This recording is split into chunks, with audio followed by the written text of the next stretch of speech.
मोक्षमार्गस्य नेतारम् वेत्तारं कर्मभूभृताम् ज्ञातारं विश्वतत्त्वानां वन्दे तद्गुणलब्धये वन्दे तद्गुणलब्धये। मोक्षमार्ग के नेता एवं कर्म पर्वतों के भेदक और विश्व के सब तत्वों के ज्ञायक चेतन संवेदक सद्गुण आप समान प्राप्त हो यही भावना भाकर देव विनय पूर्वक करूं वंदना बारंबार जिनेश्वर देव बारंबार जिनेश्वर देव।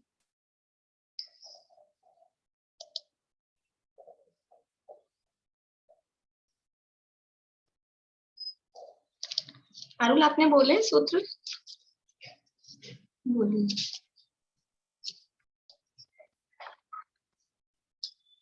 अपनी चर्चा चल रही है 6वें अध्याय के 24वें सूत्र के संदर्भ में। तीर्थंकर प्रकृति के आश्रव के कारणों की चर्चा यहाँ की गई है और वो आश्रव के कारण जो है वो है 16 कारण भावनाएं। इन 16 कारण भावनाओं की चर्चा, इनमें से अपनी 12 भावनाओं की चर्चा हो गई है। अरहंत भक्ति, आचार्य भक्ति और बहुश्रुत भक्ति, 4 प्रकार की भक्तियां यहाँ कही हैं। उनमें से अरहंत, आचार्य और बहुश्रुत भक्ति अर्थात उपाध्यायों की भक्ति और उनके गुणों के आधार पे द्वादशांग का स्वरूप हमने देखा है। अंग बाह्य, अंग प्रविष्ट यानी 12 अंग और उसके अलावा जो 14 प्रकीर्णक कहे गए हैं वो सारा स्वरूप हमने देखा है। आज हमने चर्चा करनी है प्रवचन भक्ति। प्रवचन भक्ति नाम की 13वीं भावना है। ये जो जितने भी संख्याएं वगैरह अपन ने लिखी थी मैंने कल ग्रुप में सेंड किए हैं, तो आप लोग मिला लेना। जो भी आप लोगों ने लिखे हों, संख्याओं में लिखने में गड़बड़ नहीं हो गई हो तो वो मैंने सारी फोटो खींच के ग्रुप में सेंड की है, तो आप देख लेना। प्रवचन भक्ति भावना 13वीं नंबर की भावना है। प्रवचन किसे कहते हैं? प्रवचन और फिर उसकी भक्ति। प्रवचन किसे कहते हैं? बोलिए सुधा जी। उपदेश देने को। उपदेश देने को, ठीक है। बोलिए दीपिका जी। प्रकृष्ट वचन। प्रकृष्ट मतलब हितकारी या अच्छे वचन। कैसे? पहले क्या बोला? प्रकृष्ट वचन ये जिनेंद्र भगवान के वचन। ठीक है, बोले शिमला भाभी। जिनवाणी की भक्ति करना, उसकी भावना भावना जिनवाणी की। ठीक है, हाँ बोलिए अंकल। ये जो कुल अक्षर थे ना श्रुत में, उसमें वो एक अक्षर मिस था अपने इस किताब में। हाँ, तो वो सब रॉन्ग लिखा हुआ है। जैसे 18 संख लिखा हुआ था वो 184 संख से शुरू होता है। हाँ, वो सारा ही गड़बड़ है, मतलब फिर वो पूरा ही ठीक करना पड़ेगा, इसलिए वो केवल संख्या मैंने ठीक करा दी थी। हाँ, वो जो पूरा ही लिखा हुआ है ना, अपने जो खराब सब रॉन्ग लिखा हुआ है। हाँ, वो सारे में ही फर्क पड़ जाएगा ना आगे तक की संख्याओं में। बिल्कुल वो पूरा ही करेक्ट करना पड़ेगा। वो जो अपने तत्वार्थमणि प्रदीप में 51 पेज पे जो था, तो वो संख्या तो मैंने सही आपको लिखवाई दी थी। अब उस हिसाब से वो अरब खरब में सारा वो फर्क पड़ जाएगा। वो एक अक्षर बीच में बढ़ेगा तो वो सारी संख्याओं में वो सब फर्क पड़ जाएगा। उसको पूरे को ही ठीक कर लेना आप लोग, वो कितना बनेगा उसको देख के। वो मतलब एक्चुअल में वो संख्या क्या है? वो संख्या है 2 की पावर 64, 2 रेज़ टू 64 यानी 2 की घात 64। वो जो आएगा उसमें से -1 वो तब वो संख्या निकलती है 2 की पावर 64 माइनस 1। तब वो जो 18, 44 वो जो लिखा था ना अपन ने पूरा, वो संख्या निकल के आती है। कल मैंने किया था, ये डबल डबल ही होगा। जोर से बोलिए दीदी, आपकी आवाज नहीं आ रही। किया था मैंने, ये डबल डबल करके ही आ रहा है पूरा। अच्छा, इन्होंने वो गुणा किया आपने 2 को 64 बार। हाँ, ये डबल डबल करके पूरा किया है ये। बढ़िया बढ़िया, इन्होंने पूरा कॉपी में दिखाया है कि किया है। देखो, जिनको जैसा शौक होता है, जो रुचि होती है, इनको मैथ्स में रुचि है तो इन्होंने किया है। 2 की पावर 64, 2 को 64 बार लिखेंगे, फिर आपस में गुणा करेंगे तो वो संख्या आएगी बराबर। कर सकते हैं, उसमें कोई मतलब ऐसा असंभव काम नहीं है। और वो जो संख्या आएगी उसमें से -1 करना है, तब ये संख्या आएगी जो अपन ने लिखी है, वो संख्या तब आएगी। चलिए, तो कल की बात हो गई। अभी अपनी बात चल रही थी प्रवचन की। प्रवचन किसे कहते हैं? तो जो प्रकृष्ट, जो भी आप लोगों ने कहे वो अर्थ सब सही थे, चाहे उपदेश कहें चाहे जिनवाणी कहें, वही कहते हैं हम। लेकिन शब्दों से अर्थ देखें तो प्रवचन, प्रकृष्ट वचन, प्रकृष्ट यानी उत्कृष्ट, श्रेष्ठ, वो कहलाते हैं प्रकृष्ट। ऐसे वचन वो प्रवचन कहलाते हैं। तो दुनिया में सर्वश्रेष्ठ वचन, वाणी, वो क्या है? सर्वश्रेष्ठ वाणी किसकी है या क्या है? कि ये जो द्वादशांग का हमने वर्णन पढ़ा ना, अब इससे ज्यादा इसके बाहर कुछ रहा? सारी तो बातें आ गई इसमें। अभी लगता है कि उससे क्या मतलब है? एक एक बात मैंने आपको ज्यादा खोल के नहीं बताया। अभी तो वो जलगता थलगता रूपगता, उसमें लगता था, लग रहा है कि ये क्या है, क्यों है इसमें, ये जादू टोने की बातें क्यों बताई है, मंत्र तंत्र क्यों बताए हैं। और भी बहुत सारी बातें हैं उसमें, इतना खोल के ना इसमें लिखा है ना हम बताया है। लेकिन सारे काम, अच्छे बुरे सब काम, वो सब उसमें आते हैं। यानी द्वादशांग से बाहर कुछ भी छूटा नहीं है। सारी चीजें, अच्छे बुरे मतलब जो हमको बुरे लगते हैं, जिनको हम बुरा कहते हैं, गंदा कहते हैं, सुनना नहीं चाहते हैं, देखना नहीं चाहते हैं, ऐसी भी चीजें, वो सब चीजें उसमें आई हैं। तो भी वो प्रकृष्ट क्यों है, उत्कृष्ट क्यों है? क्योंकि वास्तव में उसमें संसार से पार होने की विधि उसमें आती है। आत्मा का स्वरूप उसमें आता है, और संसार से पार कैसे हुआ जाए वो उसमें बताया जाता है। तो प्रकृष्ट वचन अर्थात जिनवाणी, द्वादशांग रूप जो जिनवाणी है, वो ही वचन वास्तव में उत्कृष्ट है। तो वो जिनवाणी, प्रवचन अर्थात जिनवाणी। और ये जो प्रकृष्ट वचन जिनके हैं, वो भी प्रवचन। देखो, एक ही शब्द के अलग अलग तरह से अर्थ किए जाते हैं। प्रवचन अर्थात भगवान की वाणी, वो प्रवचन है। और भगवान की वाणी प्रवचन है, और वो भगवान, तो उनका आरोप उन पर करके भगवान को भी प्रवचन कहा। कैसे, ऐसे कैसे कह रहे हो? जैसे हम कहीं जाते हैं, समझ में नहीं आई ना अभी किसी को बात? जैसे हम कहीं जाना है, हमको खड़े हम बाहर रोड पे, और हमको ऑटो से जाना है, समझ लो, है ना?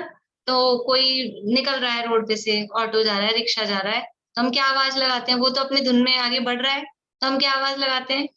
ए ऑटो वाले, ऐसे बोलते हैं, ए ऑटो रिक्शा, ऐसी आवाज लगाते हैं ना।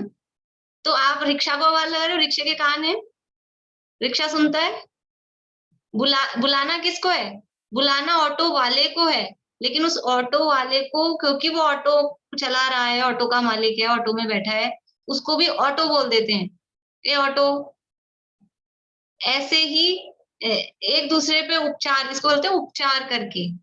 तो यद्यपि प्रवचन है, वो जिनेंद्र भगवान की वाणी है, लेकिन वो जो प्रवचन, इस वाणी के जो प्रवक्ता हैं, वो जिनेंद्र भगवान, उनकी भी भक्ति इसमें समझ लो गर्भित है।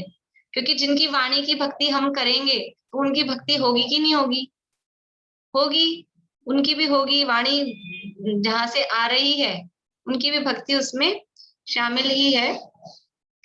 तो प्रवचन अर्थात जिनवाणी, द्वादशांग रूप जिनवाणी, और ऐसे प्रवचन जिनमें हैं, तो वो प्रवचन किसकी वाणी को प्रवचन कहें? कि अनंत भगवान की वाणी तो प्रवचन है ही है, लेकिन थोड़ा हम नीचे उतरें तो मुनिराजों की, या यानी चौथे, पांचवे, छठे, सातवें गुणस्थानवर्ती जो भी जीव हैं, जो भी ज्ञानी पुरुष हैं, उनके वचन, वो सब प्रवचन कहलाते हैं। जितने भी ज्ञानी पुरुष हैं, सम्यक दृष्टि ज्ञानी पुरुषों के वचन वो प्रवचन कहलाते हैं, वो प्रकृष्ट वचन है। वास्तव में प्रवचन जिनवाणी वो भगवान की वाणी है, नाम ही जिनवाणी। जिन यानी जिनेंद्र भगवान, उनकी वाणी वो जिनवाणी है, वास्तव में वो है। लेकिन यदि आंशिक रूप में देखा जाए तो उस प्रवचन को धारण करने वाले, उस जिनवाणी को अपने हृदय में धारण करने वाले, जिनवाणी को किसने अपने जीवन में उतारा? जो ज्ञानी हैं उन्होंने ही जिनवाणी को अपने जीवन में उतारा है। पंच परमेष्ठी द्वारा बताए हुए मार्ग पर चलकर अपनी आत्मा की शरण लेना ही पंच परमेष्ठी की शरण है। तो अरहंत की शरण किसने ली? कि उनकी बात को जिन्होंने जीवन में उतारा। और उन्होंने क्या कहा था कि अपनी आत्मा को जानो पहचानो। तो जिसने अपनी आत्मा को जाना पहचाना, ऐसा वो जो ज्ञानी हुआ है, तो चाहे चौथे गुण स्थान वाला हो, चाहे पांचवें गुण स्थान वाले हों, चाहे छठे सातवें गुण स्थान वाले मुनिराज हों, उनके सबकी वाणी को उस रूप में प्रवचन कहा जाता है। ये यानी हम ऐसे नहीं कह रहे हैं, ये इसमें धवला आचार्य वीरसेन स्वामी की जो षटखंडागम की टीका है, धवला टीका, उसमें संपूर्ण जो भी साधक जीव हैं, ज्ञानी पुरुष हैं, उनके वचनों को प्रवचन आचार्य वीरसेन स्वामी ने कहा है। धवला जो ग्रंथ है अपना षटखंडागम की टीका, उसमें वीरसेन स्वामी ने संपूर्ण साधक जीव हैं, जो ज्ञानी जीव हैं, उनके वचनों को प्रवचन के अंतर्गत लिया है। तो प्रवचन यानी जिनवाणी, प्रवचन यानी जिनेंद्र भगवान, और प्रवचन अर्थात संपूर्ण ज्ञानियों की वाणी, वो प्रवचन कहलाता है। और उसकी भक्ति करना वो प्रवचन भक्ति कहलाती है। ये तो हुआ शब्द अर्थ कि जो जिनवाणी और जिनेंद्र भगवान की भक्ति करना। भक्ति क्यों करना? जिनवाणी की भक्ति क्यों करना? भगवान की भक्ति करें तो ठीक है, भगवान ने तो चार घातिया कर्मों का नाश किया, वो किया। अब उनकी वाणी निकल रही है, उसकी भी भक्ति करें। क्यों करें उनकी भक्ति? जिनवाणी की भक्ति क्यों करना? क्यों करना जिनवाणी की भक्ति? बोलिए प्रेमलता जी। उनके बताए हुए मार्ग पर चलकर अपना कल्याण। ठीक है, बोलिए रजनी जी। प्रवचनों में भी क्योंकि है ना जिनवाणी की ही बातें आएंगी, द्वादशांग की या भगवान के द्वारा कहीं भी बात ही प्रवचन में सब गुरु या मुनि बताएंगे, तो वो उनसे ही ज्ञान लेकर के हम भी उस मार्ग पर चल सकेंगे। इसलिए प्रवचनों की बात करनी चाहिए। बढ़िया, बोलिए मधुआ भी। क्योंकि जिनेंद्र भगवान की जो बताई हुई बात है बिल्कुल सत्य है, उसमें इतना सा भी वो रूप नहीं और हमारे लिए भला करने वाली है। बढ़िया, ठीक है, मतलब इसी टाइप की बात आप लोग बताना चाह रहे हैं, सही है। जिनवाणी की भक्ति क्यों करना? हाँ अंकल, आप कुछ अलग बता रहे हैं, बोलिए। छह द्रव्य पांच अस्थि का साधन तत्वों का वर्णन जिनवाणी में ही है। उनको पढ़ने का मतलब ये जिनवाणी की भक्ति करना है, इसलिए हम जिनवाणी की भक्ति करते हैं। ठीक है, बोलिए विनीता जी। वीतरागता का मार्ग है मोक्ष मार्ग, इसलिए हमारे हितकारी है, इसलिए हमें ये जिनवाणी की भक्ति करनी चाहिए। अच्छा, मुझे एक बात और पूछनी थी दीदी, पूछूं? हाँ बोलिए। मैं ये कह रही, जैसे जलगता की बात थी ना, वो संबंधित अभी आ रही है आजकल, इसलिए पूछ रही हूँ। जैसे कोई साधु जंगल में सामायिक कर रहे हैं और जंगल में आग लग जाए, और श्रावक भागा भागा आए कि महाराज जी जंगल में आग लगी है, बचाओ बचाओ बचाओ, और मंत्र दे दो, और मान लो वो जानते हैं मंत्र को दे दे, तो वो उनकी पत्नी के अनुकूल नहीं पड़ेगा, उनको दोष लगेगा, अत्याचार आएगा उनके ऊपर। आवाज आ रही है? उसमें जो कुछ भी ऐसे होते हैं ना, कुछ रिद्धियां, कुछ जैसे आपको मैं दूसरा उदाहरण देती हूँ और अपना प्रकरण बदल जाएगा। 1 मिनट में प्रशस्ति का सुन लूँ ये क्या बोल रही है, फिर मैं आपका जवाब। बोलो प्रशस्ति। क्योंकि उसमें अपनी आत्मा के हित का उपदेश दिया है। बहुत बढ़िया, प्रश्न क्या था अपना, भाई जिनवाणी की भक्ति क्यों करना, तो कह रही जिनवाणी में अपने हित का उपदेश दिया है। बढ़िया, छोटी सी बच्ची है, प्रीति है ना, अपने प्रीति की लड़की है। बहुत अच्छी लड़की बात बताई। देखिए अब आपका जो प्रश्न था कि वो आग लग रही है तो मंत्र देंगे कि नहीं देंगे, क्या बता रही थी, देखिए मेरे माइंड से एकदम कोई नहीं, बाद में जब आएगा तो बता देना। मेरे को एक उदाहरण आ रहा था दूसरा, अभी आ जाएगा। मेरे को ऐसे ही कल बैठे बैठे लगा, अब जैसे अभी फिर याद आएगा तो मैं बताती हूँ आपको। उसी संदर्भ में उदाहरण था, पर वो एकदम से उसका सुनने में वो निकल गया। यानी ऐसा नहीं है, हाँ, जैसे जो रिद्धियां होती है ना, रिद्धियां, चाहे मंत्र तंत्र हो चाहे रिद्धियां हो, वो कुछ रिद्धियां ऐसी होती हैं जो मतलब जो ऑटोमेटिकली ही उनका यूज होता रहता है। जैसे अक्षीण महानस, अक्षीण महालय रिद्धि है कि वो जहाँ आके बैठ जाए, वहां चक्रवर्ती की सेना आके बैठ जाए तो जगह कम नहीं पड़ती है। वो जिस रसोई में जिम जाए तो वहां सारे चक्रवर्ती की सेना जिम जाए तो भोजन खत्म नहीं होता है। ये ऑटोमेटिक ही अपने आप ही उनका मतलब वो काम कर रही हैं, उससे कोई पदवी नहीं गिरती है उनकी। कुछ रिद्धियां ऐसी होती हैं जिनको यूज में ले लें तो भी वो अपने पद से नहीं गिरते हैं। चारण रिद्धि वगैरह हैं, उनको यूज ले रहे हैं फिर भी अपने पद से नहीं गिरते हैं। लेकिन कुछ रिद्धियां ऐसी होती है जिनको यूज कर लें तो अपने पद से गिर जाते हैं। जैसे विक्रिया रिद्धि का यूज किया तो अपने पद से गिर गए। तो इसी तरह से ये जो कुछ मंत्र वगैरह हैं, इनमें भी अलग अलग तरह के होते हैं, किस प्रयोजन से कर रहा है वो काम। तो मैं आपको उदाहरण दे रही थी इसमें, बाली मुनिराज, सुना होगा आपने, पढ़ा होगा। बाली मुनिराज कैलाश पर्वत पे तपस्या कर रहे थे और उनको ये अपने महिमा गरिमा ये रिद्धियां होती है, वो रिद्धि थी बाली मुनिराज को। तो वो ऊपर से रावण का विमान जा रहा था, फिर उसका विमान अटक गया। फिर वो जब तक कोई मुनिराज तपस्या कर रहे हो और वो नीचे आके वंदना नहीं करे तो विमान ऊपर से जाता नहीं है। तो रावण को गुस्सा आ गया कि पहले भी मेरा शत्रु था, राज्य में था, राजा था तब भी, और अभी भी मेरे विमान को अटका दिया इसने। तो वो वहां जहाँ भी तपस्या कर रहे थे, पूरे कैलाश पर्वत को ही उठा के कि मैं ये पूरे पर्वत को ही हिला दूंगा, ये कहाँ खड़ा रहेगा।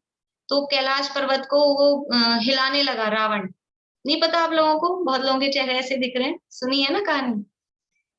तो वो बाली मुनिराज को वो रिद्धि थी, और जब वो कैलाश पर्वत को ही उठाने लगा रावण, तो वहां कैलाश पर्वत के पे भरत चक्रवर्ती के बनाए हुए जिनालय थे, 72 जिनालय, और भी बहुत सारे पशु पक्षी वगैरह वहां पर्वत पे थे। तो सब में हड़कंप मच गया और वो जिनालय भी हिलने लगते।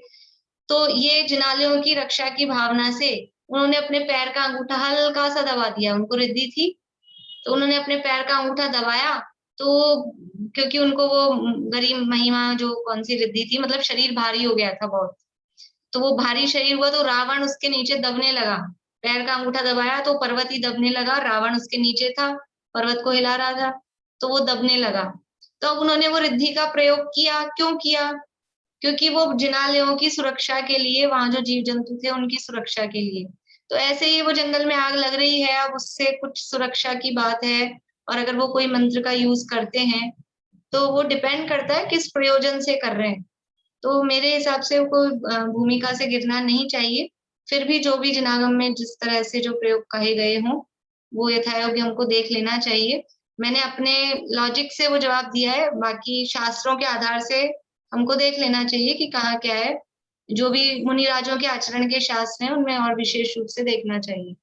नहीं, मैं तो खुद ये समझ गई, धर्म की रक्षा के लिए, धर्म की रक्षा के लिए करने में कोई दोष नहीं होना चाहिए। हाँ, नहीं दोष तो ऐसा है ना, वो विष्णु कुमार मुनिराज ने भी धर्म की रक्षा के लिए किया था, ये तर्क हम दे सकते हैं। तो इसलिए हम हर चीज में वो एक ही तर्क भी नहीं लगा सकते हैं कि धर्म की रक्षा के लिए। लेकिन यदि वो क्योंकि उसमें उन्होंने रूप बदला था, विक्रिया रिद्धि का प्रयोग किया था, तो वो पद से गिर रहे थे। अब यहाँ कोई मंत्र यदि इस तरह का काम में लेते हैं तो जहां तक है उससे पद से गिरने वाली बात नहीं है। बाकी जो भी हो यथायोग्य देखना चाहिए। वर्षा, अभी आपने जवाब देने के लिए किया था ना, तो अब तो जवाब वाली बात तो कही, अब अपन आगे बढ़ते हैं। देखिए, जिनवाणी किसे कहते हैं वो बात अपनी हो गई। फिर ये जिनवाणी की भक्ति क्यों करना, क्योंकि हमारे जो हित की बात आ रही है वो जिनवाणी में ही आ रही है। जिनवाणी को हम माता भी कहते हैं, जिनवाणी माता, जय हो जिनवाणी माता की जय हो। तो जिनवाणी को माता क्यों कहते हैं? अरहंत पिताजी मेरे, जिनवाणी माता मेरी।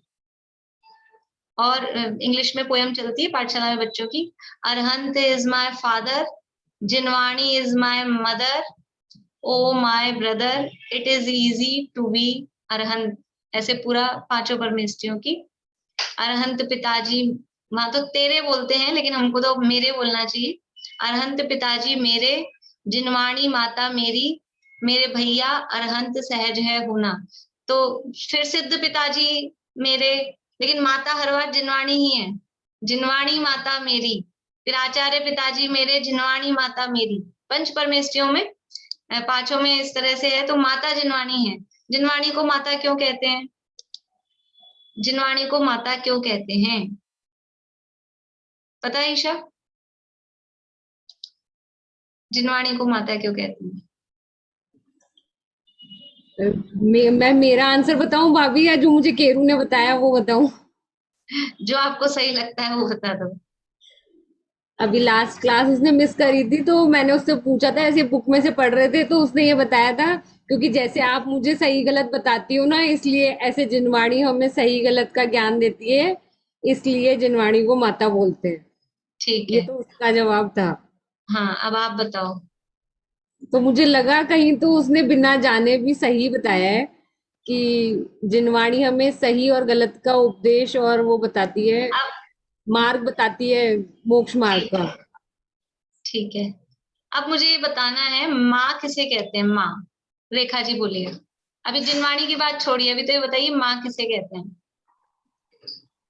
माँ जो हमें जन्म देती है, हमारे पिता से हमारा परिचय कराती है, तो जिनवानी माँ भी हमें हमारे पिताजी अरिहंत पिता से हमारा परिचय कराती है, इसीलिए जिनवानी को माँ और कहते हैं। जन्म देती है, जन्म देती है और हमारा पालन पोषण हमें माँ से जिनवाणी ही ने क्या मार्ग जन्म दिया? जिनवाणी ने क्या जन्म दिया? जिनवानी से हमें सही मार्ग का पता चलता है। चलिए ठीक है, आपका जवाब थोड़ा एक्सप्लेन नहीं कर पा रहे, बढ़िया। माँ किसे कहते हैं? माँ कहते हैं जन्म देने वाली को। पालने पोसने वाली को माँ नहीं कहते। पालन पोषण तो कोई भी कर देता है, दादी नानी मामी कोई भी। वो पालने पोसने वाली माँ समान होती है, लेकिन वो माँ नहीं होती। माँ कौन होती है? जो जन्म देती है वो माँ होती है। और जिनवाणी को माँ कह रहे हैं, मतलब कि जिनवाणी से धर्मात्माओं की उत्पत्ति होती है। हम धर्मात्मा बने, अभी तक तो हम संसारी थे, संसारी हैं, और धर्मात्मा कैसे होंगे? कि धर्मात्माओं की उत्पत्ति जिनवाणी से ही होती है। इसलिए जिनवाणी हमारी माता है, और माँ ही हमें हमारे पिता का परिचय कराती है। तो जिनवाणी से ही हमारे जो वास्तव में पंच परमेष्ठी रूप पिता हैं उनका हमें ज्ञान होता है, या फिर अपने आत्मा रूपी माँ का पता लगता है। इसलिए जिनवाणी को हम माता कहते हैं। धर्मात्मा यानी जन्म देने वाली को माँ कहते हैं, और धर्मात्माओं का जन्म, धर्मात्माओं की उत्पत्ति वो जिनवाणी के द्वारा ही होती है। जो भी आज तक धर्म यानी जिनके भी जीवन में धर्म प्रकट हुआ है, अरहंत भी अरहंत बने हैं। तो कैसे बने हैं? कि बिना जिनवाणी के, बिना उपदेश के कोई भी जीव वो सम्यक दर्शन की प्राप्ति नहीं कर सकता, और सम्यक दर्शन के बिना मोक्ष नहीं प्राप्त हो सकता है। इसलिए जिनवाणी को माँ कहा जाता है। तो यहाँ प्रवचन भक्ति भावना में जिनवाणी की भक्ति, प्रवचन भक्ति भावना में की गई है। देखिए तो कैसे करनी है जिनवाणी की भक्ति? तो अलग अलग रूपों से कर सकते हैं कि जिनवाणी में जो बात बताई गई है उस बात की महिमा लाकर, क्या क्या बात बताया गया है उसको पढ़कर, सुनकर, जीवन में उतार कर। रेखा जी आपको कुछ पूछना है? अनम्यूट करिए। तो उसको जो भी जिनवाणी में क्या बताया गया है कि जिनवाणी में 6 द्रव्य का, 7 तत्व का, 9 पदार्थ का, 85 काय का, मैं जीव हूं, ये जो स्वरूप बताया गया है उस स्वरूप को जानकर और उसको उसके अनुसार जीवन में प्रवर्तन करें, ये जिनवाणी की भक्ति है। यानी कैसे कैसे जिनवाणी की भक्ति कर सकते हैं, क्या क्या उसका गुणगान गा सकते हैं कि जिनवाणी में क्या क्या है। अभी तो हम पढ़ के आए हैं, एक एक अंग को देखें हम कि जिनवाणी में क्या क्या वर्णन किया गया है, कितना कितना वर्णन किया गया है। यानी ऐसा कहना चाहिए कि क्या छूटा है, क्या नहीं है जिनवाणी में। तो एक एक विषय को देखें। जिनवाणी ये तो अभी हमने द्वादशांग के रूप में देखा, और इन सबको यदि 4 भागों में डिवाइड करें तो जिनवाणी है 4 अनुयोग रूप। 4 अनुयोग रूप जिनवाणी कही जाती है। प्रथमानुयोग,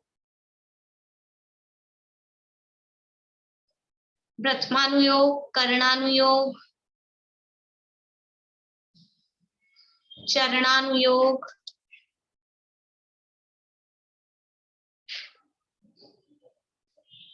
और द्रव्यानुयोग। प्रथमानुयोग, कर्णानुयोग, चरणानुयोग और द्रव्यानुयोग। तो ऐसे 4 अनुयोग। अनुयोग का मतलब होता है जिनवाणी के कथन करने की पद्धति, स्टाइल, उसको कहते हैं अनुयोग। जिनवाणी के कथन करने की जो पद्धति है, जो स्टाइल है, उसको अनुयोग कहते हैं।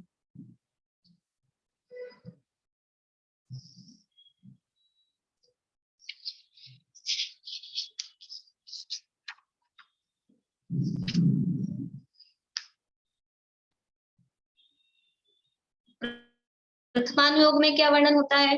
प्रथमानुयोग में महापुरुषों के, पुराण पुरुष जिन्हें कहते हैं, महापुरुषों के जीवन चरित्र का वर्णन होता है।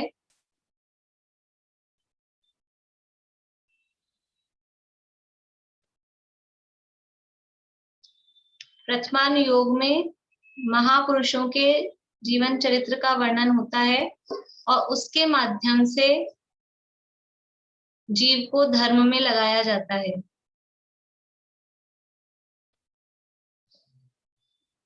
मतलब सीधी सी शब्दों में, अपन सरल शब्दों में कहें तो कहानियां होती हैं, कथाएं होती हैं, लेकिन कोरी, एक था राजा एक थी रानी, दोनों मर गए, खत्म कहानी, ऐसी कोरी कहानियां नहीं होती है। उसमें कहानियों के माध्यम से वीतरागता बताई जाती है, जीव को धर्म में लगाया जाता है। जिनवाणी का पूरे ही 4 अनुयोग जो जिनवाणी है, संपूर्ण जिनवाणी का प्रयोजन क्या है? क्योंकि आपने कहा ना जिनवाणी को माता कहते हैं, और वो धर्मात्मा की उत्पत्ति उससे होती है। तो धर्म की उत्पत्ति कैसे होगी? खाली कहानी सुनने से नहीं, कहानी सुनने से तो राग रंग की बातें हो जाएगी, वो वीतरागता की उत्पत्ति हो। तो संपूर्ण जिनवाणी का प्रयोजन, द्वादशांग का प्रयोजन एकमात्र वीतरागता उत्पन्न होना, जीव के जीवन में कैसे ना कैसे करके वीतरागता प्रकट हो जाए, ये जिनवाणी का प्रयोजन है। तो प्रथमानुयोग में कथाओं के माध्यम से, कथाएं बताकर, और फिर उससे पुण्य पाप का फल दिखाया जाता है। कथाएं अकेली नहीं बताई जाती, जो भी कहानियां हैं। किस किसने पढ़ना चालू कर दी राम कहानी? ऐसे मैं फोर्स नहीं करती हूँ किसी चीज के ऐसा, लेकिन वो पढ़ना आप लोग जरूर, बढ़िया। 2-3 हाथ तो दिख रहे हैं मुझे इधर, अच्छी बात है। 5-7 हाथ हैं, बहुत अच्छा। पढ़ना आप लोग, अच्छी लग रही है कि नहीं? शुरू में हो सकता है पहले दूसरे चैप्टर में कुछ इतना इंटरेस्ट नहीं आया, लेकिन आगे कहानी है वास्तव में, मतलब उसमें कुछ ज्यादा ऐसी बातें नहीं है आपको लगे कि बहुत सारी हमको पढ़ाई करा रहे हैं, ऐसा कुछ भी नहीं, कहानी ही है। लेकिन कहानी के माध्यम से पुण्य पाप का फल दिखाया जाता है। ये तो राम कहानी है, अभी तो आप लोग ये पढ़िए। बाकी मैंने पहले भी एक बार भेजी भी है, बोधि समाधि निधान, उसमें तो अलग अलग तरह की कहानियां हैं। तो धन्य कुमार की कहानी है, एक मृगसेन मछुआरे की कहानी है। ये कहानियां पढ़ते हैं, धन्य कुमार चरित्र पढ़िए, इतना पुण्य पाप का फल ऐसे सामने दिखाई देता है कि ये पाप किया था उसका फल दिखाई दे रहा है, ये पुण्य किया था उसका फल दिखाई दे रहा है। तो पुण्य पाप का फल समझ में आता है तो जीव पाप से डरता है, पाप से बचता है और धर्म में लगता है। ये प्रथमानुयोग में कथा कहानियों के माध्यम से पुण्य पाप का फल दिखाकर जीव को यानी पाप से बचकर और धर्म में लगने की प्रेरणा दी जाती है। धर्म का फल दिखाया जाता है कि जिन्होंने धर्म किया उनके क्या उसका फल। शील की महिमा, जैसे समझ लीजिए सतियों की कहानियां हैं तो उसमें शील की महिमा बताई जाती है। जैसे जो भी कहानियां आती है ना, कुछ जैसे नीली सती की, सोमा सती की, कि वो उनपे लांछन लगा दिया गया कि ये यानी कुशील किया इन्होंने, ऐसा जो भी, फिर वो नगर का दरवाजा बंद हो गया। ऐसी कहानियां 2-3 तरह की कहानियां इस तरह की हैं। नगर का दरवाजा बंद हो गया और वो दरवाजा कब खुलेगा कि जब कोई शीलवती स्त्री के पैर का अंगूठा लगेगा तभी वो दरवाजा खुलेगा। ऐसा वो राजा को सपना आ गया या आकाशवाणी हो गई, ऐसी कहानियां चलती है इस तरह की। तो क्या वो एक दुनिया में पूरे नगर में एक ही शीलवती थी, बाकी सारी भ्रष्ट थी लेडीज जितनी भी थी? ऐसा नहीं है। औरों को भ्रष्ट बताना ये उद्देश्य नहीं है, लेकिन वहां उसके शील की महिमा, क्योंकि उसपे दोष लगा हुआ था और उसके पैर का अंगूठा लग गया मतलब वो निर्दोष है, वहां उसके शील की महिमा दिखाना। तो शील का फल कि वो सीता के शील का फल दिखाया कि उसका अग्नि का भी जल हो गया। तो इस तरह से धर्म की महिमा, शील की महिमा है, जीवों में शील के पालन करने का भाव जागृत हो कि शील का पालन करते हैं तो उसका ऐसा फल होता है। इस तरह से जीव को धर्म में लगाया जाता है। जैसे बच्चे को कड़वी दवाई हो तो ऐसे नहीं लेता है, तो बतासे में रखकर, अब तो जमाने गए बतासे वाले तो लेकिन अभी वो अच्छी सी कोटिंग करके अच्छे सा सिरप बना के मीठी मीठी उसमें फ्लेवर डाल के, और फिर वो दवाई तो एक्चुअल में कड़वी ही होती है। दवाई कभी भी मीठी नहीं होती है, ना सुगंधित होती है। दवाई तो हमेशा कड़वी ही होती है, लेकिन उसको कुछ भी अच्छा सा पैकिंग करके, और उद्देश्य क्या है? उद्देश्य है कि वो उसके पेट में पहुंच जाए, वो ठीक हो जाए। ऐसे ही जिनवाणी का उद्देश्य वितरागता की बात कैसे न कैसे जीव के अंदर पहुंच जाए, तो प्रथमानुयोग है। फिर दूसरा है करणानुयोग। करण का अर्थ होता है, 2 अर्थ करण के। एक अर्थ तो होता है गणित, करण का एक अर्थ तो होता है गणित, और दूसरा अर्थ होता है परिणाम।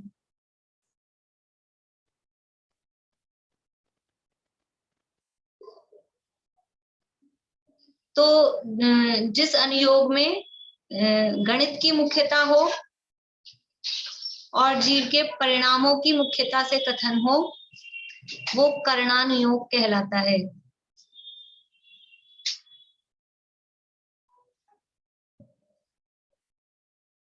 यानी गणित की मुख्यता, जैसे जो ये अपन जिसमें 3 लोक की रचना, 3 लोक का वर्णन, तो ये नाप तोल की ये सारी जो बातें हैं वो गणित की बातें हैं, तो गणित का वर्णन हुआ। अथवा कर्म संबंधित जो प्रकरण होते हैं, 8 कर्म हैं, उनकी 148 प्रकृतियां हैं, और जो 10 उनकी अवस्थाएं अपन ने लिखी थी, बंध, सत्ता, उदय, उदीर्णा, उत्कर्षण, अपकर्षण, संक्रमण, उपशांत, निधत्ति, निकाचित, ये सब है, ये जीव के परिणामों से संबंधित हैं। तो जिसमें 3 लोक की रचना का वर्णन और कर्म संबंधित वर्णन होता है, वो करणानुयोग कहलाता है। जिसमें 3 लोक की रचना का वर्णन और कर्म संबंधित वर्णन होता है। कर्म संबंधित शॉर्ट में अपन लिख रहे हैं, समझ लेना, कर्म का जितना भी जो वर्णन है वो सब करणानुयोग के अंतर्गत आता है। हमने करणानुयोग पढ़ा कि नहीं पढ़ा? तत्वार्थ सूत्र में, तत्वार्थ सूत्र में करणानुयोग पढ़ा कि नहीं पढ़ा? 3 लोक की रचना, तीसरा चौथा अध्याय जो हमने पढ़ा, वो सब करणानुयोग की मुख्यता से था। अभी 8वां अध्याय पढ़ेंगे, कर्मों का विशेष रूप से पूरा 8वां अध्याय उसी के लिए है, तो वो भी करणानुयोग का है। बाकी बीच बीच में तो आती रहती है बातें, कहानियां पढ़ते हैं, सुनते हैं, तो वो प्रथमानुयोग आता रहता है बीच में, वो तो अलग है। लेकिन स्पेशली फुल फ्लैश जैसा अपन मुख्य रूप से जिसे कहते हैं, तो वो तत्वार्थ सूत्र में चारों ही अनुयोगों का समावेश तत्वार्थ सूत्र में होता है। बोलिए रजनी जी। आपने पहले बताया जिस अनुयोग में गणित की प्रमुखता हो, परिणाम के लिए क्या बताया? जिस अनुयोग में गणित की और जीव के परिणामों की मुख्यता हो, ये तो हमने करण शब्द से, करण शब्द के अर्थ देखे ना, तो उससे देखा। तो गणित की मुख्यता है 3 लोक की रचना वाले वर्णन में, और परिणामों की मुख्यता है कर्म वाले प्रकरण में, क्योंकि कर्म बंधते हैं वो जीव के परिणामों से बंधते हैं। उसमें उत्कर्षण, अपकर्षण, संक्रमण जो भी होता है वो भी जीव के परिणामों के निमित्त से होता है। इसलिए जिसमें गणित और जीव के परिणामों की मुख्यता से वर्णन होता है, ऐसे 3 लोक की रचना वाला का वर्णन और 8 कर्मों संबंधी जो वर्णन है वो सब कर्णान योग के अंतर्गत आता है। ठीक है, हो गया सही।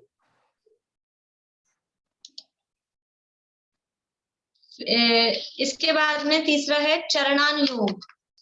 चरणान योग मतलब चरण का अर्थ है आचरण, तो जिसमें आचरण की मुख्यता से कथन हो, गृहस्थों और मुनियों के, जिसमें गृहस्थों और मुनियों के आचरण की मुख्यता से कथन हो, जिसमें गृहस्थों और मुनियों के आचरण की मुख्यता से कथन हो,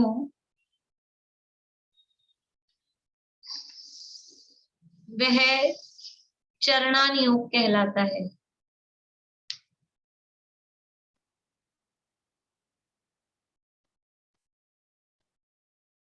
यानी ये हमारी समझ लीजिए जो चरणान योग है, कर्णान योग तो परिणामों को बता रहा था और चरणान योग हमारे को क्या करना क्या नहीं करना, हमारी लाइफस्टाइल कैसी होनी चाहिए, हमारी जीवनचर्या कैसी होनी चाहिए, प्रैक्टिकल हमें क्या करना है क्या नहीं करना है, तो प्रैक्टिकल लाइफस्टाइल बताने वाला ये चरणान योग है।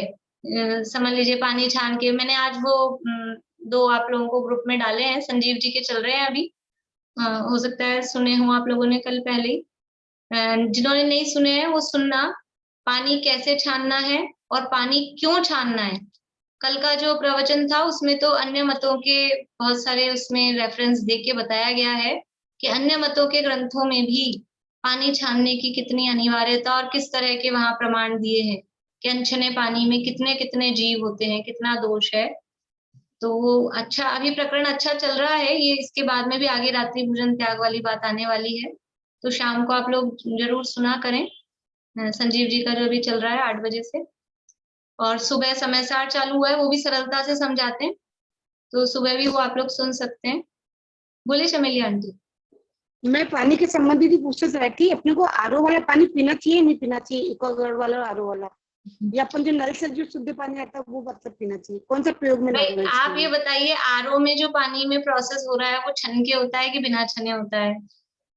आरओ में कुछ ना कुछ प्रोसेस हो रहा है ना, पानी में कोई प्रक्रिया हो रही है, तो वो पानी छन के होती है कि बिना छने होती है?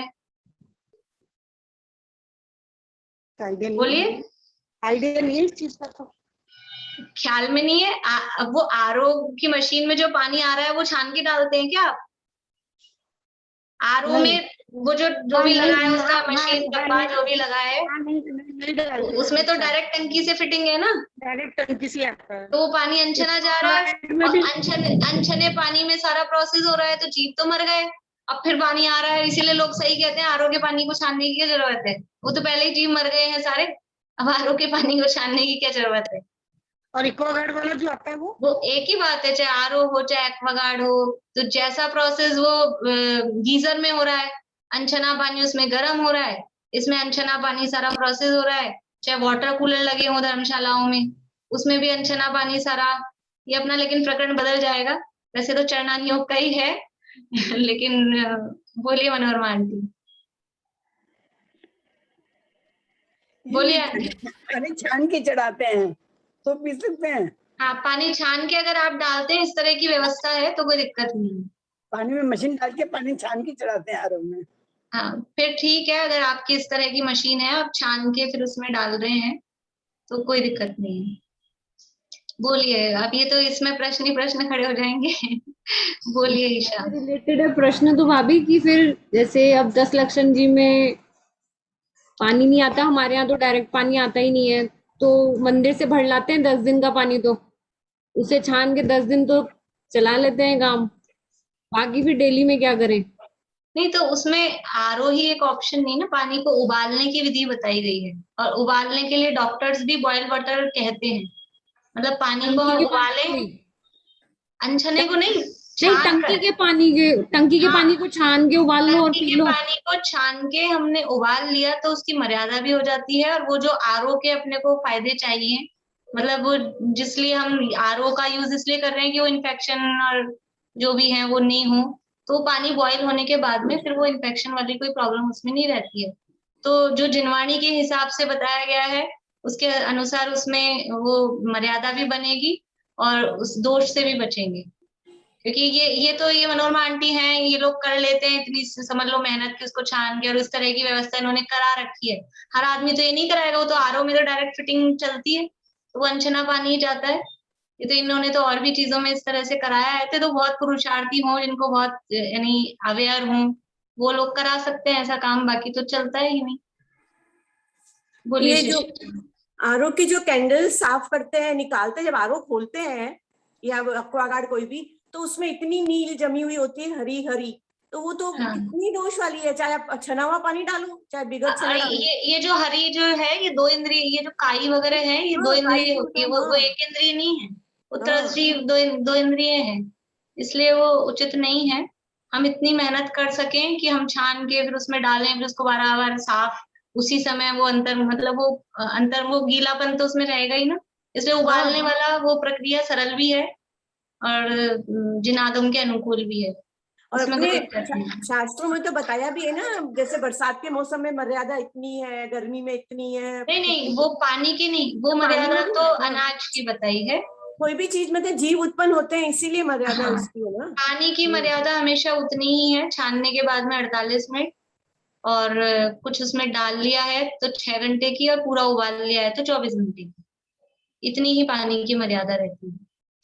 चलिए, तो चरणान योग में ये जो बातें हैं, आचरण संबंधी, गृहस्थों के आचरण और मुनिराजों का आचरण, अणुव्रत, महाव्रत, गुप्ती समिति, ये सारी जो चर्चाएं हैं, 11 प्रतिमाओं की चर्चा, भक्ष्य भक्ष्य की चर्चा, ये सब चरणान योग का प्रकरण है। यानी जो अपने ग्रंथ हैं, श्रावकाचार वाले जो ग्रंथ होते हैं, रत्नकरण श्रावकाचार हैं अथवा अन्य पुरुषार्थ सिद्धि उपाय वगैरह हैं, जिसमें श्रावक के आचरण का वर्णन है, अथवा मुनिराजों के आचरण का वर्णन, मूलाचार, भगवती आराधना, ये सब चरणान योग के ग्रंथ हैं। पहले वाले ग्रंथों में भी मैं आपको नाम बताना भूल गई, आप लोग बताएंगे प्रथमान योग के ग्रंथों के उदाहरण? प्रथमान योग के बोलिए सुधा जी। पद्म पुराण है, चित्तर पुराण है, महावीर पुराण है, पार्श्वनाथ पुराण है। बढ़िया। यानी जितने भी पुराण ग्रंथ हैं जिनके आगे पुराण ऐसा नहीं है, लेकिन कुछ अध्यात्म के भी हैं, द्रव्यान योग के भी हैं एकाध जिसके आगे पुराण है, लेकिन फिर भी पद्म पुराण, हरिवंश पुराण, आदि पुराण, उत्तर पुराण, और जो चरित्र वाले ग्रंथ हैं, पांडव चरित्र, प्रदुमन चरित्र, इस तरह के जो भी कथा कहानी वाले ग्रंथ हैं वो सब प्रथमान योग के हैं। बोलिए अंकल। ये छत्र चूड़ामणि भी प्रथमान योग का ही है। हाँ, छत्र चूड़ामणि प्रथमान योग में भी जाएगा और चरणान योग में भी जाएगा, क्योंकि वो जो नीति की वाक्य है ना उसमें, चरणान योग में नीति वाक्यों की भी मुख्यता होती है, क्योंकि वो जीना सिखा रहा है, वो हमको आचरण सिखा रहा है। तो छत्र चूड़ामणि को हम दोनों में रख सकते हैं। प्रथमान योग अगर हम कहानी को हाईलाइट करेंगे तो प्रथमान योग में रखेंगे, और उसमें जो नीतियां बताई गई हैं उसको हाईलाइट करेंगे तो चरणान योग में भी चला जाएगा, दोनों। और ये स्वयं प्रकाश में भी ज्यादा चरणान योग का ही है। संयम प्रकाश के तो 2 भाग हैं और उसमें 4 अनुयोगों का वर्णन है संयम प्रकाश में, इसलिए ऐसा है, ये जो हम डिवाइडेशन करते भी हैं अनुयोगों का, ये मुख्यता से करते हैं, मुख्य रूप से। बाकी कोई भी शास्त्र ऐसा नहीं होता है जिसमें केवल एक ही अनुयोग की बात आए, उसमें मुख्य गौण रूप से, कम ज्यादा रूप से चारों ही अनुयोगों की बात होती है।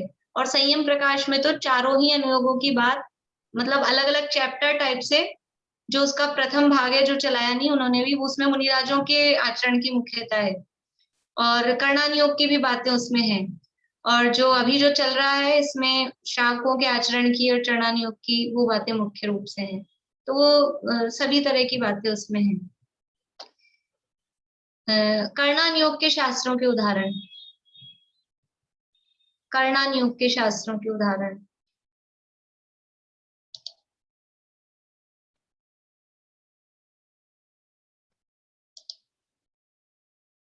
बोले शीला भाभी।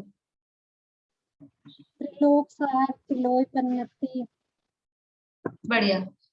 त्रिलोक सार तिलोय पन्नति, गोमट सार जी जीव कांड, कर्म कांड, लब्धि सार, शपना सार, ये सब कर्णान योग के शास्त्र हैं।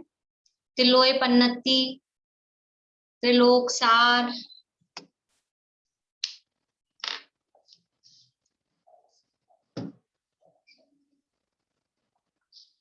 तिलोय पन्नति, ये तो एक एक दो नाम बता रहे हैं, बहुत सारे हैं शास्त्र तो। त्रिलोक सार, गोमट सार, जीव कांड, कर्म कांड, लब्धि सार,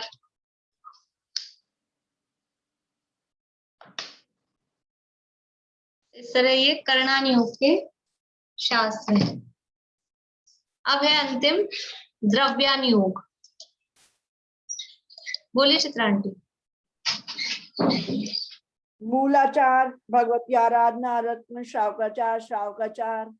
हाँ, ये चरणान योग के, ये चरणान योग के, ये तो मैंने बता दिए थे अभी। हाँ, चरणान योग के रत्नकरण, श्रावकाचार, मूलाचार, भगवती आराधना, पुरुषार्थ सिद्धि उपाय, ये सब चरणान योग के। अब चौथा योग है द्रव्यान योग। द्रव्य शब्द से समझ में आ रहा है जिसमें 6 द्रव्य 7 तत्व का, 6 द्रव्य 7 तत्व 9 पदार्थ, जिसमें 6 द्रव्य 7 तत्व 9 पदार्थ और 5 अस्थिकायों का वर्णन मुख्य रूप से हो,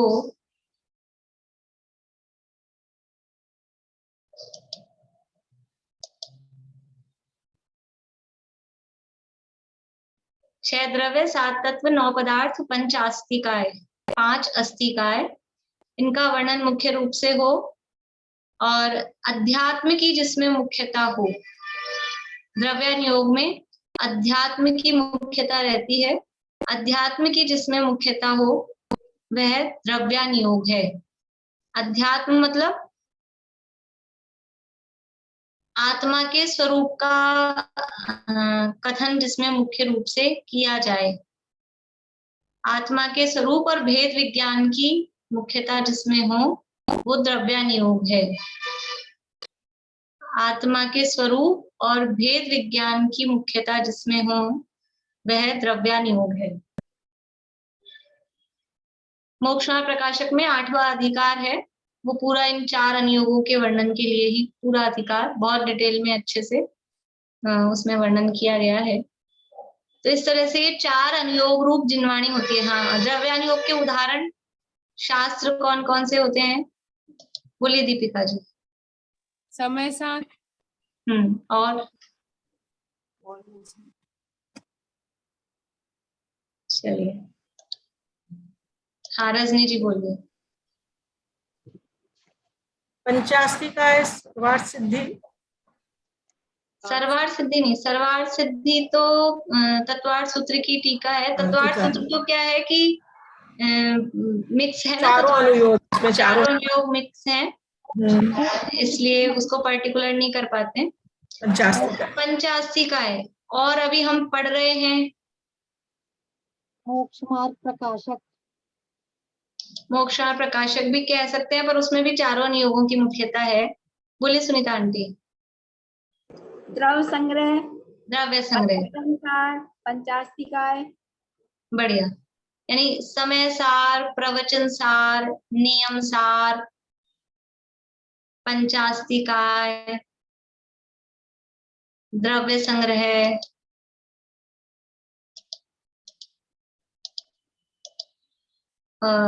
मोक्षमार्ग प्रकाशक को भी कह सकते हैं, पर वो उसमें भी कुछ कुछ सब जैसे दूसरे अधिकार में कर्णान योग की भी मुख्यता है, पर फिर भी उसको कह सकते हैं द्रव्यान योग का। और तत्वार्थ सूत्र में 4 ही अनुयोगों की, द्रव्यान योग की भी है, क्योंकि 7 तत्व का वर्णन है तो इसलिए हम द्रव्यानुयोग का कह सकते हैं, क्योंकि हमने लिखा है ना जिसमें 7 तत्वों का वर्णन हो, तो द्रव्यानुयोग का भी इस अपेक्षा से कह सकते हैं। लेकिन तीसरे चौथे अधिकार अध्याय में वो पूरा कर्णानुयोग का वर्णन है, 8वें अध्याय में कर्णानुयोग का वर्णन है, इसलिए वो चारों नियोगों का मिश्र रूप से वर्णन उसमें है। तो ये मुख्यता की कथन से जो भी शास्त्र हमने लिखे हैं कि समयसार द्रव्यानुयोग का है, तो मुख्यता से, बाकी ऐसा नहीं कि समयसार में एक भी शब्द कोई कर्णानुयोग की बात का नहीं आए कि चरणानुयोग की बात का नहीं आए, ऐसा नहीं हो सकता है, वो भी है, थोड़ी थोड़ी वो भी बातें उसमें होती हैं। तो इस तरह से जिनवाणी 4 अनुयोग रूप होती है। और बोलिए मीना चाची क्या कह रहे हैं? अष्टपाहुड़, अष्टपाहुड़ में एक्चुअल में मुनिराजों के आचरण की मुख्यता प्रशासन का वो कथन है, तो उसको चरणानुयोग में भी रख सकते हैं। अष्टपाहुड़ में दोनों तरह से है, द्रव्यानुयोग की भी बातें हैं और चरणानुयोग में भी उसको रख सकते हैं। षटखंडागम को किसमें लेंगे? कर्णानुयोग, आगम ग्रंथ है कर्णानुयोग। बोलिए। जो न्याय के ग्रंथ हैं उनको किसमें लेंगे? न्याय द्रव्यानुयोग का ही एक पार्ट है। द्रव्यानुयोग के 2 पार्ट्स हैं। द्रव्यानुयोग जो है, द्रव्यानुयोग के 2 शाखाएं हैं या 2 भेद हैं, एक अध्यात्म और एक न्याय। मैंने ज्यादा इसलिए डिटेल नहीं बताई कि अभी वो फिर समझ नहीं आएंगे सबको। द्रव्यानुयोग के ही 2 पार्ट्स होते हैं, एक अध्यात्म और एक न्याय। तो न्याय के जो ग्रंथ हैं वो सब द्रव्यानुयोग के ग्रंथ हैं। न्याय का मतलब जिसमें प्रमाण और नयों की मुख्यता से कथन किया जाता है, वो न्याय के ग्रंथ कहे जाते हैं, जिसमें नयों का, प्रमाण का, अन्य मतों के खंडन का ये वर्णन जिनमें होता है वो न्याय के ग्रंथ कहे जाते हैं। और न्याय के ग्रंथ भी सब द्रव्यानुयोग में आते हैं, जैसे कि परीक्षा मुख, अपने न्याय दीपिका, आप्तमीमांसा, आप्त परीक्षा, अभी नाम भी कुछ लोगों ने नहीं सुने होंगे क्योंकि वो इतना प्रचलन। ये जो अपन ने सप्तभंगी की चर्चा पढ़ी थी ना उस दिन, ये न्याय की चर्चा है और वो द्रव्यानुयोग के अंतर्गत आता है। न्याय की जो भी चर्चा है, प्रमाण की चर्चा, नए प्रमाण और नए तो पढ़े हैं शब्द, जो प्रमाण और नयों की चर्चा, ये न्याय की चर्चा है, वो द्रव्यानुयोग में आती है।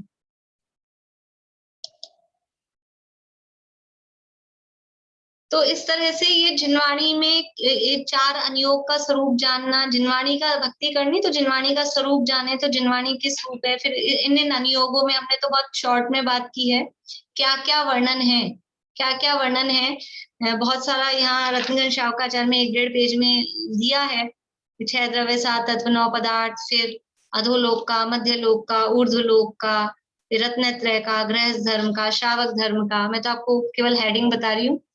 फिर गुण स्थान का, जीव समास का, मारण स्थान का, 24 ठाना होते हैं और अलग अलग प्रकार के कुलों का वर्णन, योनियों का वर्णन, पर्याप्तियों का, प्राण का, संज्ञा, जीव समास, प्ररूपणाएं, ये सारे जो बहुत सारे वर्णन हैं, ये सब जिनवाणी में ये सारे वर्णन किए गए हैं। तो ये समस्त जिनवाणी का स्वरूप समझना, वो स्वरूप समझ के फिर हो गई भक्ति।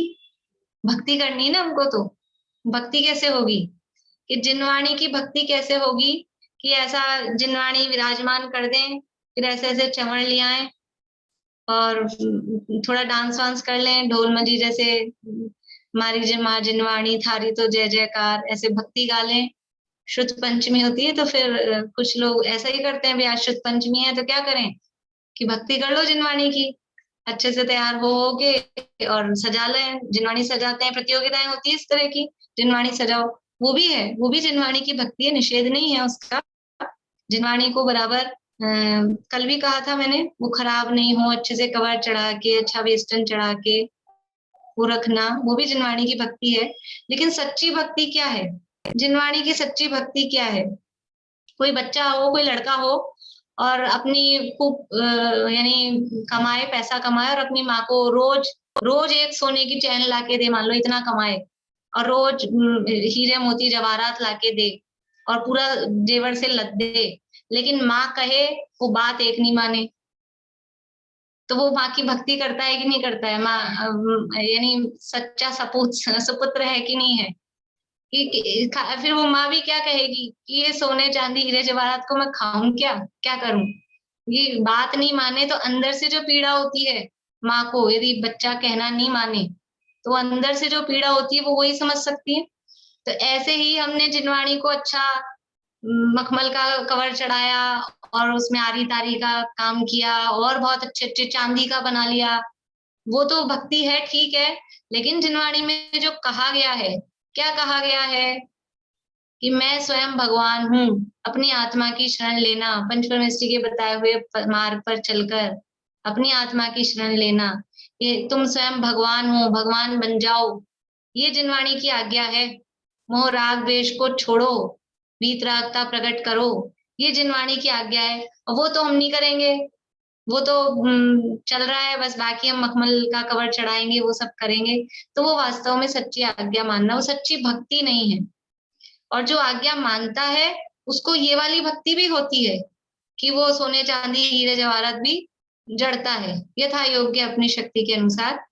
तो जिनवाणी की भक्ति, प्रवचन भक्ति सच्ची क्या है कि उस जिनवाणी का अभ्यास किया जाए, शास्त्रों को पढ़ा जाए, पढ़कर जीवन में उतारा जाए। खाली शास्त्र को सजा देना, वहां मंदिर में विराजमान है एक आले में, और फिर जा जाके ढोक दे देना, अर्घ चढ़ा देना, इसका नाम जिनवाणी की सच्ची भक्ति नहीं है। जिनवाणी को खोल के पढ़ना और उसमें जो मर्म बताया गया है, जो बात बताई गई है, उसको जीवन में उतारना।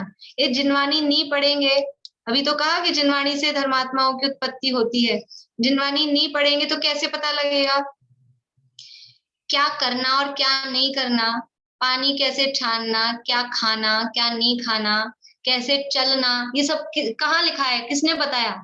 चलना तो 4 हाथ जमीन देख के चलना, बोलना तो हितमित प्रिय बोलना। कल जो मैं कह रही थी संजीव जी के प्रवचन में, वही अन्य मतों के एक उदाहरण में उसमें आया था, दृष्टि पूतम, यानी संस्कृत का श्लोक है, यानी दृष्टि से पवित्र किए हुए स्थान पर पैर रखना चाहिए, मतलब देखकर चलना चाहिए। जल से पवित्र किए हुए पानी को पीना चाहिए, मतलब पानी छान कर पीना चाहिए। तो ये बात कहाँ से पता लगेगी कि हमें पानी छान के पीना है, हमें देख के चलना है, हमें ये खाने योग्य है, इसमें जीव है, इसमें जीव नहीं है। ये सारी बातें जिनवाणी नहीं पढ़ेंगे।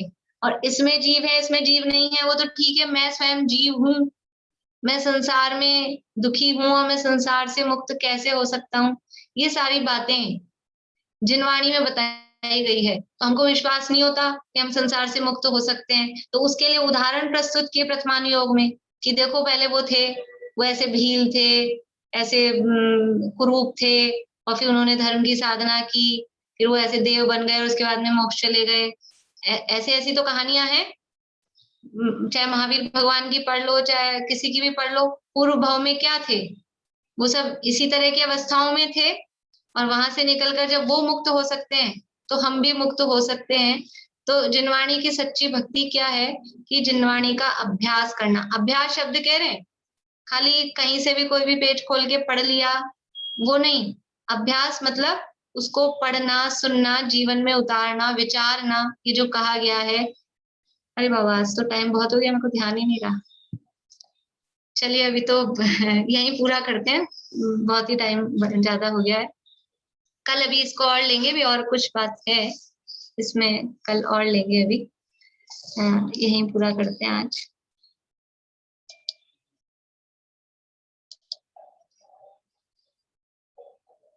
जिनवाणी स्तुति आज से 1 तारीख हो गई है। अपन मुनि सुब्रतनाथ भगवान की वंदना बोलेंगे। मैंने ग्रुप में भी भेजा है, यहाँ तो मैं शेयर कर ही रही हूँ।